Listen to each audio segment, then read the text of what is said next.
More tributes for Papa Somare. Artist honor Sir Michael. And proposed Somare International Airport. This is National EMTV News with Helen Seah. Good evening and thanks for joining us for Wednesday's news. The tributes to Sir Michael Somare continue in Wewak, with various groups expressing their sorrow. This morning, men, women and children painted in earth from Kaindi, Yawasoro, Tangara, Yarapos, Yarapi, Mangrara and people from the West Coast walked to the Grand Chief's residence.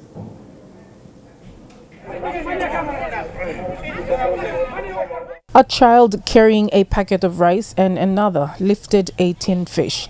Their parents reminding them to hold it up high so that the others can see. To show to the public that because of Sir Michael, we enjoy this freedom of choice, of choosing whatever we want to eat, wherever we want to go.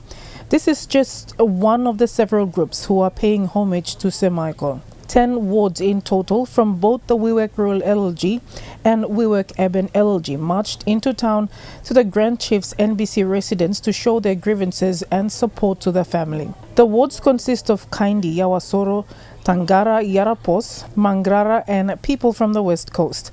They started a walk at Sundown Market with banners and food items and walked all the way to town. As is PNG custom, they walked with food and money, contributions to give to the Somare family purposely for looking after the house cry and visitors that will come into Wewak. As soon as they approached the Grand Chief's NBC residence, they all stood in silence and sang the national anthem.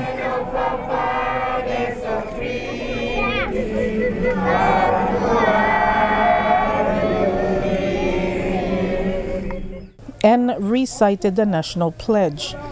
We the people of Papua New Guinea. We the people of Papua New Guinea. United in one nation.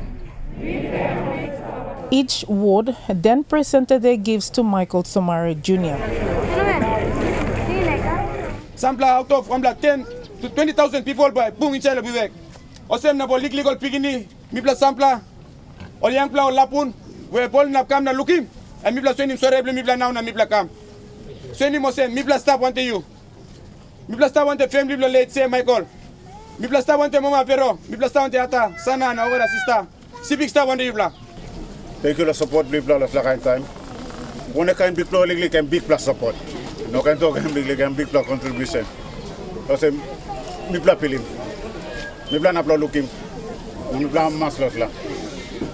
No time blame la stop him talk the unity and now immunity. Somare also took the opportunity to talk about the importance of COVID-19 protocols as the number of people in town is expected to double in the coming days. COVID, one black man sick. You play talk on our line back home. One black lily something when we talk about solo wear him and this last something. Put your place, please, na wasi hand, blah. With the Somare family announcing that the Grand Chief's body is not in a condition to tour all the districts, many more of such groups from all over Sepik are expected in Wewak. Shamin Poreambeb, National EMTV News, Wewak. Minister for Agriculture and member for Maprik John Simon did not mince words when he challenged the Somares to continue to uphold what their father stood for. John Simon, with his people from Maprik, met Somare Jr. on Monday to present gifts for the house cry. He said their actions could divide Sepik if they are not careful. Relationship with Papa been established long. I'm also not maybe come down to totally blah. When there's something Papa started, we must continue. So I'm challenged to be Barta now. You will brother na susah by all in province together, so she blow him. So it's not that. By Burgen province blow blah. Mooks Milusalan blow you, want to big blow you. Want to bell blow me talk. You will all him civic or by Burgen civic. Papa all him, I can't lose him. Thank you. A part of the Kumu, Sir Michael Somare is the subject most painted in Papua New Guinean artists. With his passing, there has been a spike in work done by artists all over the country. In Wewak, artist Larry Santana is working on a mural that he hopes will be finished by the weekend before the Grand Chief's body arrives in Wewak. This mural is just one of several works around the country being painted by artists in honor of Sir Michael Somare. Artist Larry Santana began working on this one at the beginning of the week, and he hopes to finish the project by Friday before the body of the Grand Chief arrives in Wewak. Because of him, like I said, I'm free. I can do my art, I can do anything. In my profession as an artist in a free country, I'm free. For Larry Santana, who grew up in the independence era, painting this mural is the greatest honor he can give as an artist to the Grand Chief.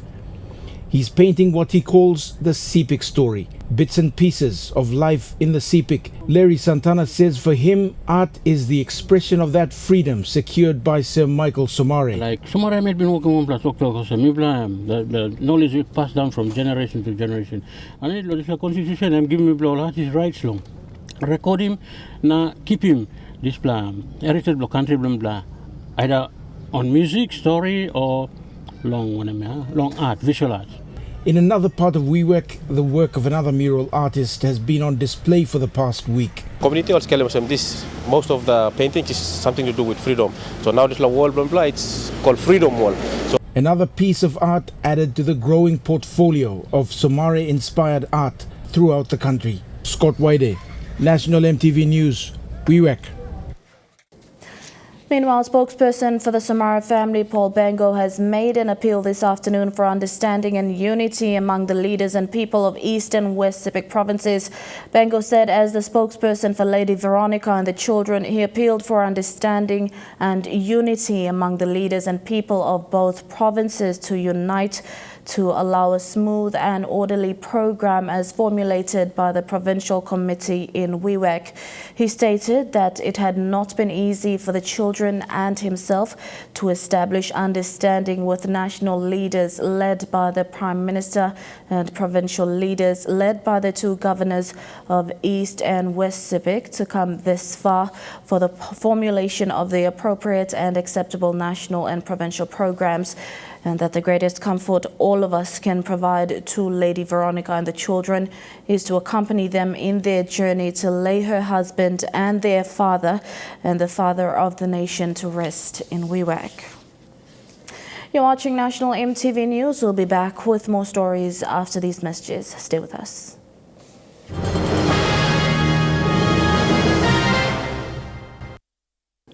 Welcome back to National MTV News.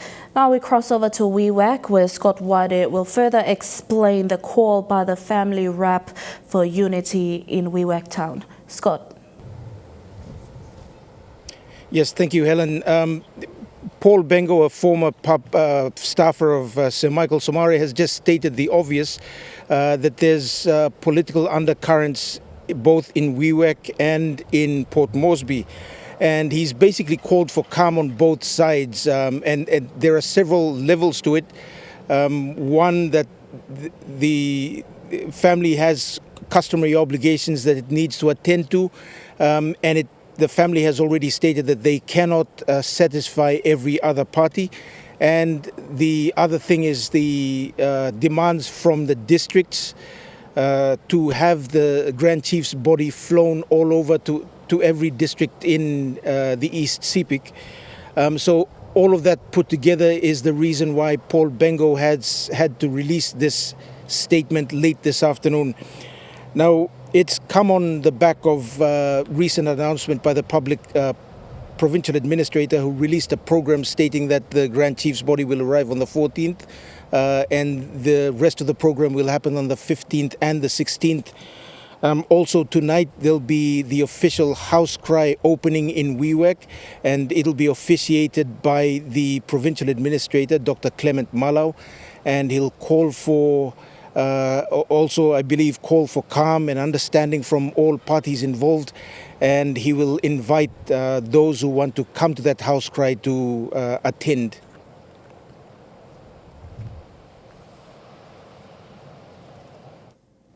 Thank you, Scott.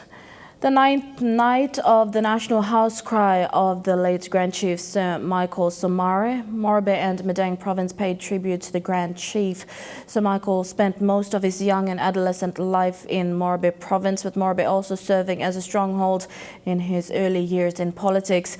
Daltiana Somare Brash, on behalf of the Somare family, thanked the province and its people for providing the Grand Chief a home in his early years in school and politics.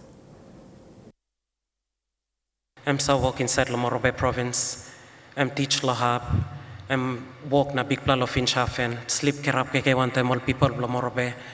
Sabe lo tok place kote yabim. Na bian lo desla time me plaksim independence nem fight lo long pla time.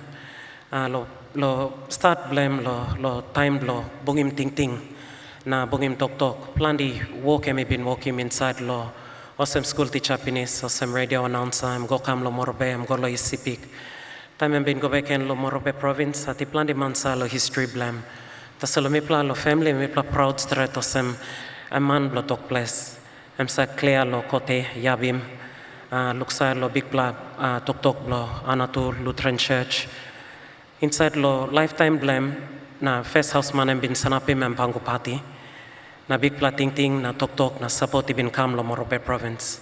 So you pla kam naging big pla luksawe osem mi walk about lo Morobe province lo 2016, 2017 na may laki laib lo mi kain walk we papa bin walking pinis na Morobe you pla kam na luksawe. The founding father was remembered by Air Niugini staff and management in a small memorial ceremony. Grand Chief Sir Michael Somare officially launched Air Niugini's inaugural flight in November 1973 and flew on Air Niugini throughout his political career and after retiring from politics. The staff of the national carrier shared their experience of assisting the Grand Chief on many of his flights. The staff described the encounters with tears and laughter as they said he was humble and had never complained. A copper plaque with Air Niugini aircraft and 4 totems representing the 4 regions of Papua New Guinea was unveiled as the gift to the Somare family in the hopes it will be placed in the Grand Chief's final resting place.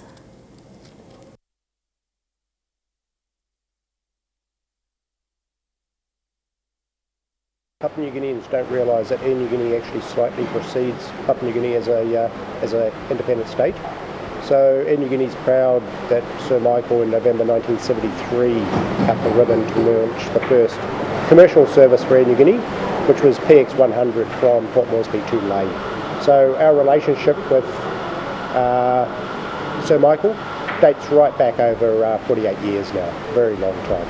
On behalf of the Air Niugini team and after 48 years of relationship with Grand Chief Sir Michael Thomas Somare, our sincere condolences first of all to the family, because most of all he was a family man, but then secondly to all the people of PNG at a time of their great loss. May he rest in peace, and thanks for everything he has done for PNG. Students at Utu Secondary School in Kavieng, New Ireland Province have been paying tribute to Grand Chief Sir Michael Somare at a memorial site at the school.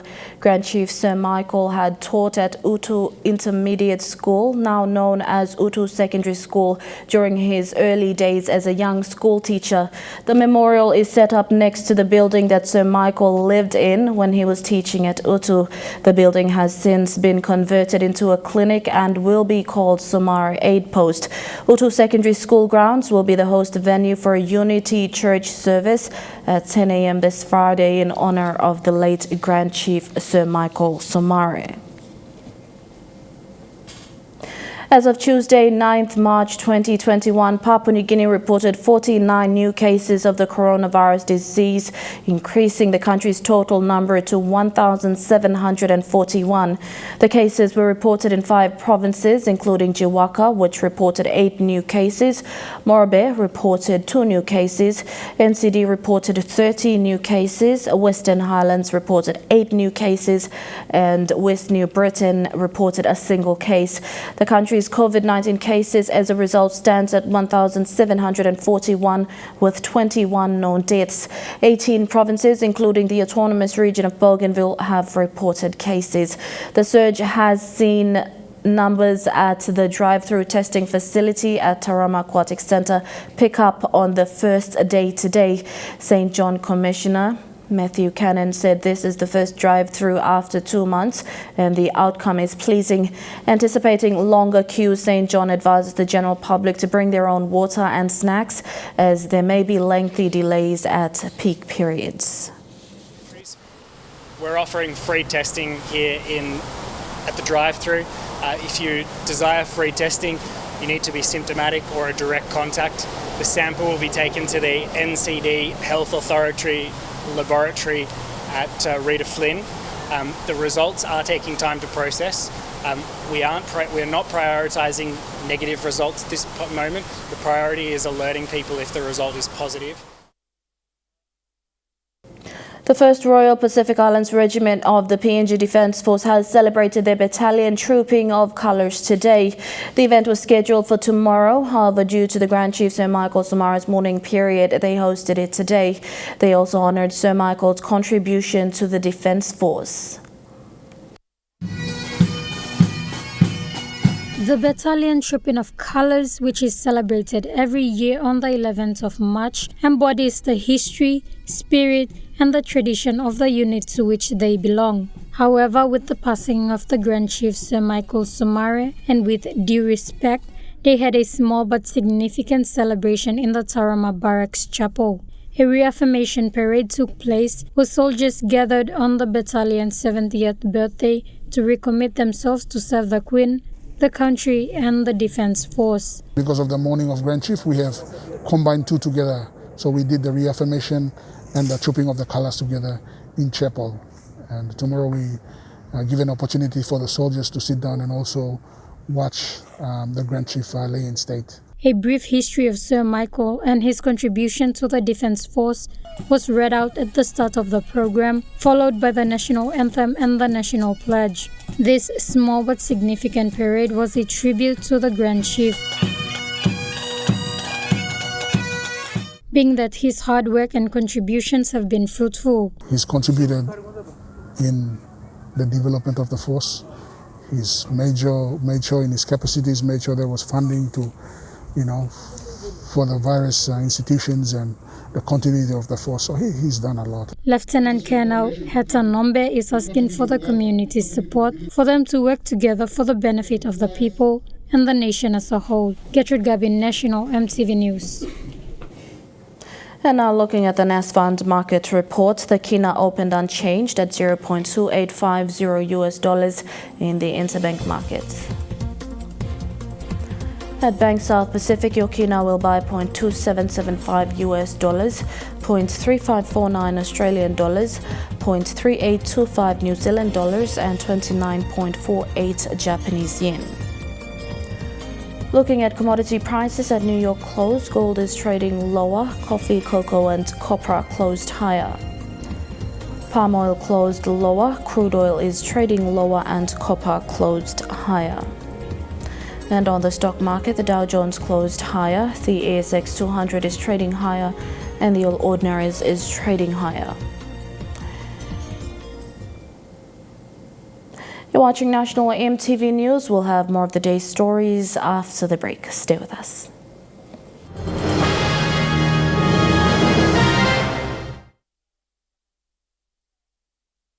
Welcome back to the news. A businessman at 9 Mile in Port Moresby is claiming that NCDC is encroaching into private property after original markers were moved further. The 4-lane road developed is an initiative of the city authorities aimed at expanding road infrastructure to cater for the growing needs and serve those coming in from Central and Gulf provinces. NCDC earlier said some hard decisions had to be made in the name of development. The road development at 9 Mile in Port Moresby is picking up momentum. All in the name of development, a new 4-lane road to expand the current 9 Mile road to Laloki and even up towards the Sogeri Road. This development, while welcomed by the residents, has affected businesses. A man who owns 5 properties here is concerned that there has been some changes with the markers originally set at 5 meters has now increased to 20, eating into half of his property. Mi challenge mi engineering kabena. Togo mo engineering team lo yuna change mi la plan. O peg yung kampudimia. Tok sabe why yung pudim la peg in lo here. NCDC, through a statement in February, said they have pegged the legal road reserve from 9 Mile Roundabout to Laloki Bridge. Adding, the surveyed pegs on the ground have revealed that some properties are within their boundaries while others have encroached into the road reserve. Last month, Finance Minister John Pundari opened one of the Lawai shops in the area concerned, calling on the city to consider local businesses along the way. There is going to be a 4-lane highway through here. We all need it. And we appreciate what NCDC is doing. But I want to appeal. Please give due consideration to the other side of a same government's policy on growing SMEs. NCD Governor Powes Pakop said it wasn't an easy task considering the local SMEs that operate along the corridor, but it was something that had to be done.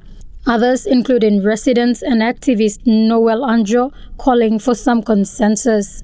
So we are calling on the Prime Minister and the NCD Governor. We are not foreigners, we are citizens of this country. If we are talking about taking back PNC, then this is part of taking back PNC. Papua New Guineans themselves to develop this area. Gertrude Gabin, National EMTV News. 48 inmates at Medang's Beyond Correctional Institute escaped this morning. 25 were convicts, while 23 were remandees. Provincial Police Commander Superintendent Rubiang Manzuk says one of the escapees was recaptured by police, while the rest are still at large. From unofficial reports, the inmates escaped between 8 and 10 this morning when the duty guard was asleep. The inmates at the main compound jumped over the fence at the back, where it is not visible to other CS officers except the duty officer stationed there. Police were alerted and assisted CS officers to recapture those escapees. In 2013, 49 prisoners escaped from Beyond Jail during the time when the duty guards were changing shifts. This morning, 48 prisoners escaped from Beyond Jail when the duty guard was fast asleep. From an official report, the duty guard will be handed over to the police to be criminally charged for negligence.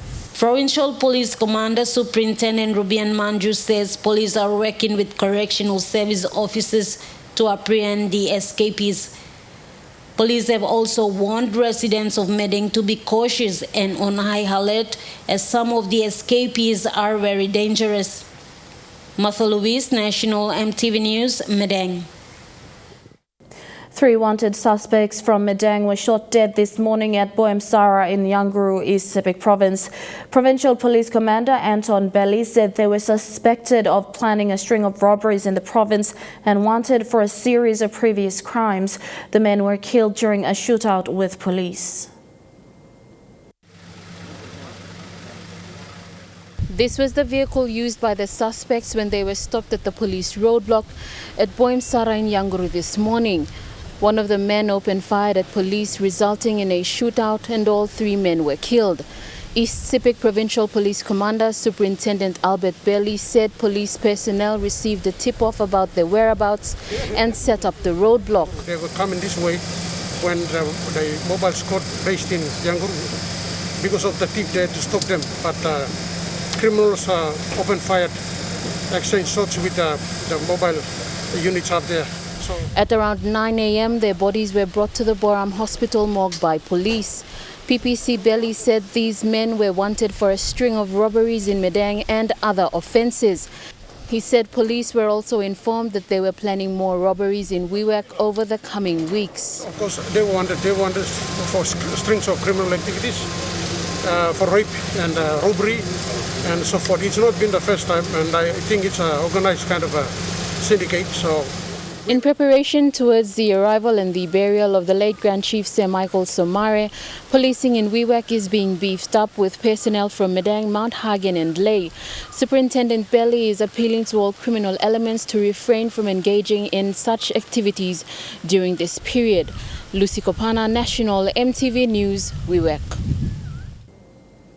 Morobe Governor Ginson Saunu has proposed to name the Nadzab Airport in Morobe Province as Somare International Airport.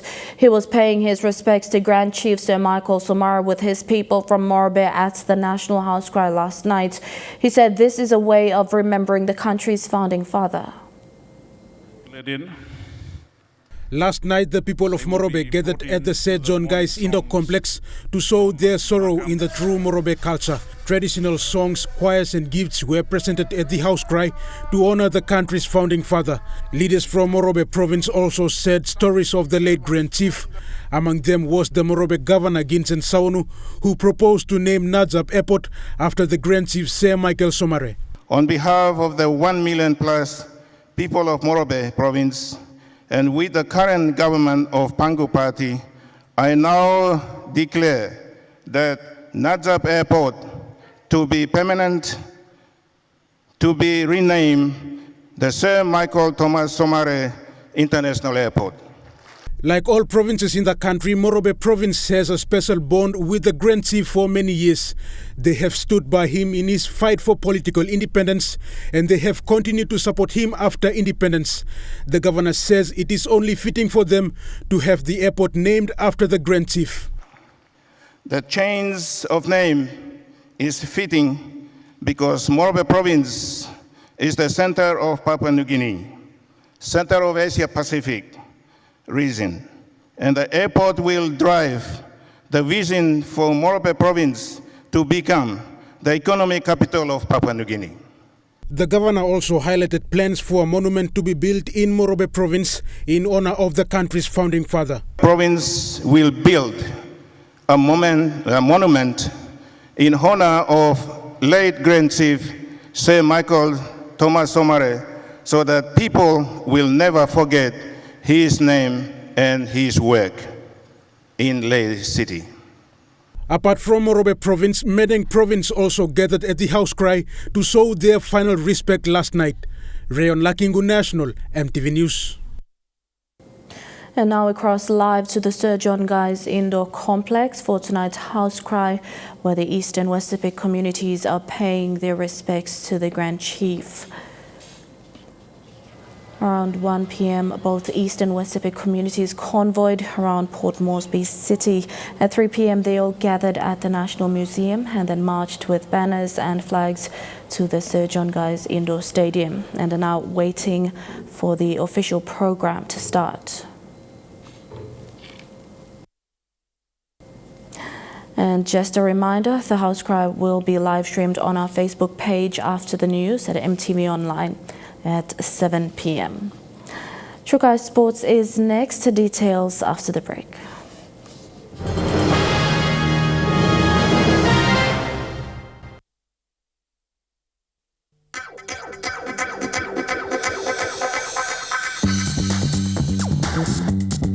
Chukai Sports.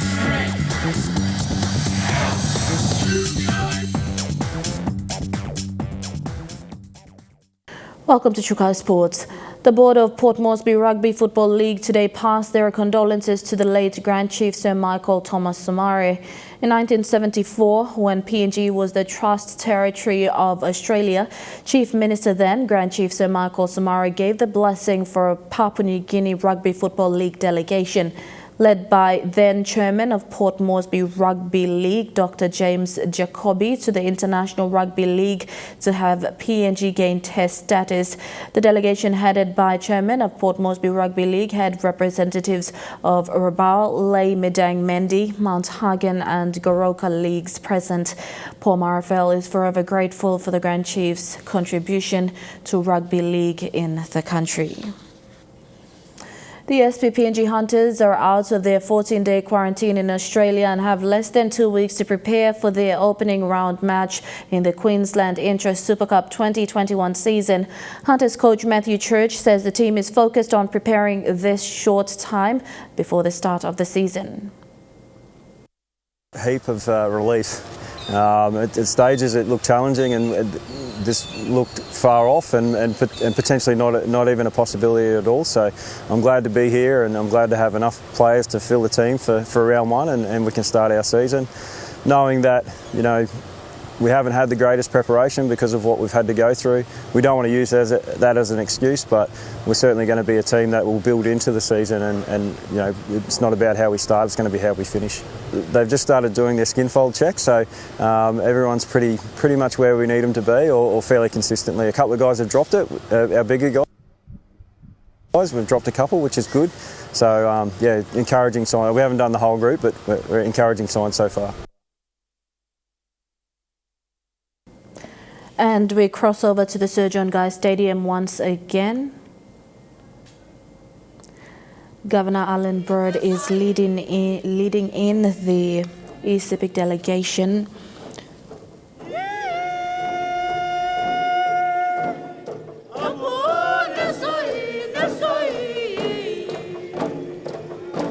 The group in front of me are from Teleforming in the Sundown province.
And just a reminder again, the House Cry will be live streamed on our Facebook page at MTV Online after the news at 7 p.m.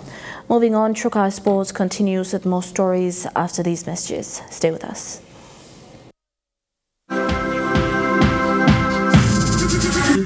Trukai Sports.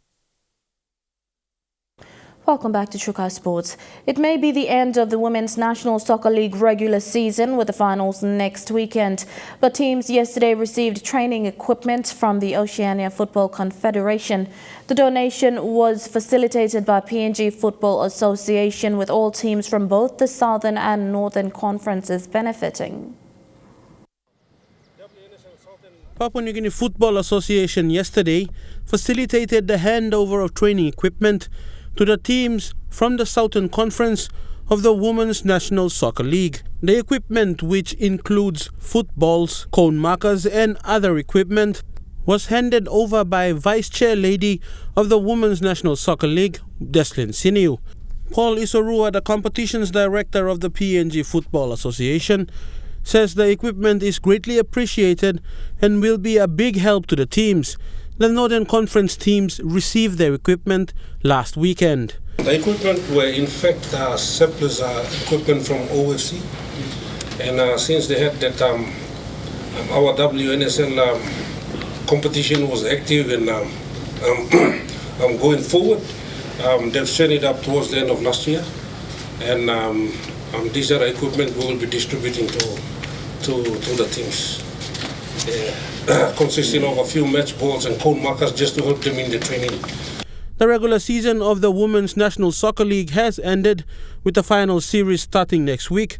Despite this, the teams that have qualified for the final series say the equipment will be of great help. Me mama straight, thank you Lord, sila help him women's NSL teams.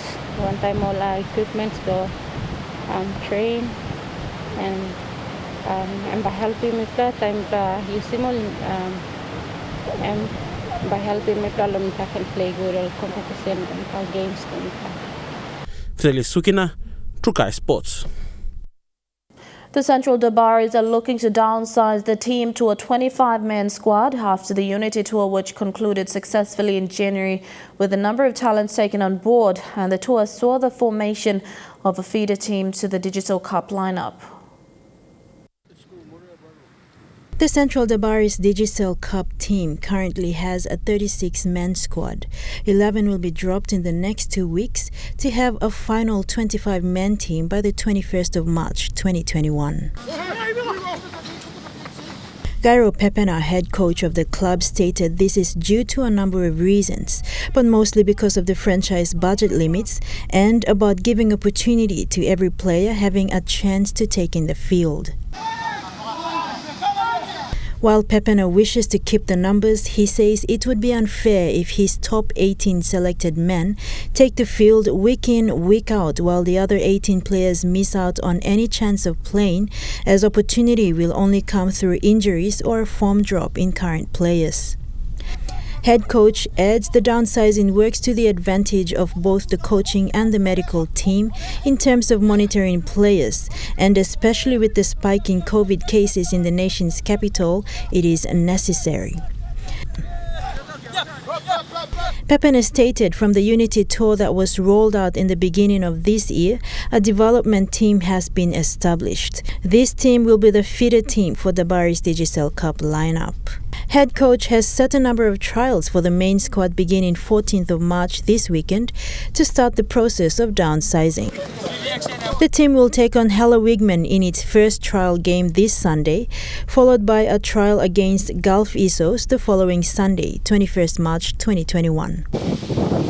Meantime, head coach has confirmed the Dabaris feeder squad is set to participate in the inaugural Amazing Port Moresby Rugby League Challenge, which is a flagship event that creates the pathway to national level competition. Kilawani, Trukai Sports. And that story wraps up Trukai Sports, the weather forecast for the next 24 hours after the break. Trukai Sports.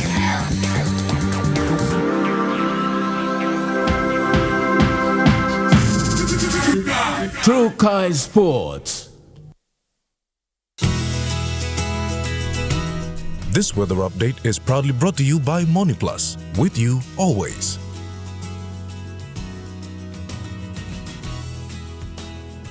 I'll look at the weather forecast for tonight and tomorrow in the southern region. Mostly fine, apart from brief evening thunderstorms in Port Moresby. Cloudy with possible showers in Daru and Kerama. Mostly fine weather in Alotau and Popondetta. In the Mamasa region, partly cloudy with a shower or two in Lae. Mostly fine weather apart from possible showers tonight in Medang, Wewak and Vanimo. In the New Guinea Islands region, mostly fine weather in Lorengau, Kavieng, Kokopo and Rabaul. Becoming cloudy with a shower or two in Kimbe and cloudy with some showers tonight, then mostly fine weather afterwards in Buka. And in the Highlands region, mostly fine tonight, then some morning fog in Mount Hagen. Mostly fine, though partly cloudy tonight, then morning fog in Goroka and Kondiawa. And cloudy with some rain showers tonight, then morning fog in Mendi and Wabeg.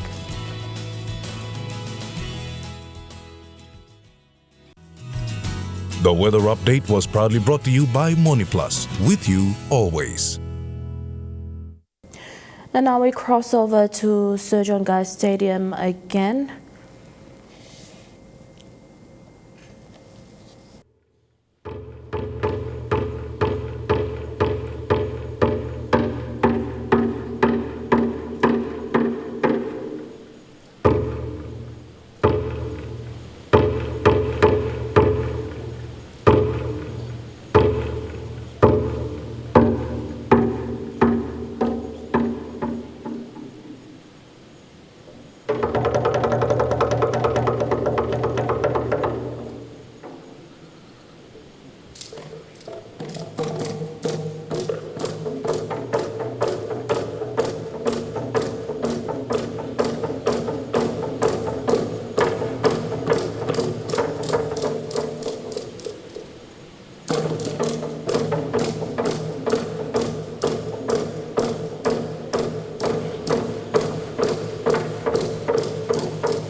Thank you, Truol Murik.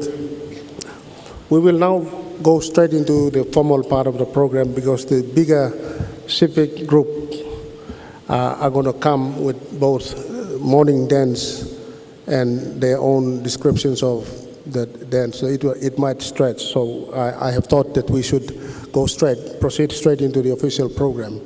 I would like to now invite Father Michael Wataya. He's a Puritan priest from the Catholic faith, representing the faith of late Grand Chief Sir Michael Somare.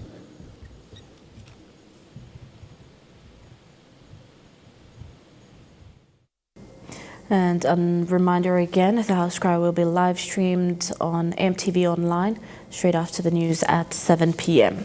And that's been the news, sport and weather for today, Wednesday, the 10th of March, 2021. From all of us here at EMTV, thank you for your company. Pleasant viewing. Bye for now.